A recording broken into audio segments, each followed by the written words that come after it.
যদি সঠিক তথ্য জানতে চান তার ওয়াইফকে নক করবেন, মানে তার স্ত্রীর কাছ থেকে রিপোর্ট নেবেন, আসলটা পেয়ে যাবেন। কয়েকটা জায়গায় নক করলে পাওয়া যায়। বড় সাহেবের তথ্য যদি জানতে চান, বড় সাহেবের দারোয়ানকে জিজ্ঞেস করেন, বড় সাহেবের ড্রাইভারকে জিজ্ঞেস করেন, বড় সাহেবের ঘরের কাজের বুয়াকে জিজ্ঞেস করেন, আর বড় সাহেবের বিবিকে জিজ্ঞেস করেন। এই চারজনকে জিজ্ঞেস করলেই বড় সাহেবের গোমর আসল তথ্য এদের কাছ থেকে পাওয়া যাবে।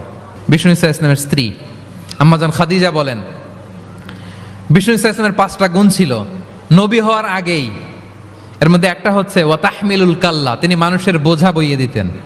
সুবহানাল্লাহ পড়বেন না?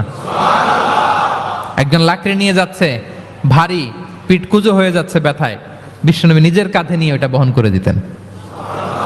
ওয়া তাকসিবুল মা'দুমা, অন্যের জন্য উপার্জন করতেন, নিজে ছাগল চড়ায় ওই টাকাগুলো যারা খেতে পায় না তাদের হাতে তুলে দিতেন। মা বা'আসাল্লাহু নাবিয়্যান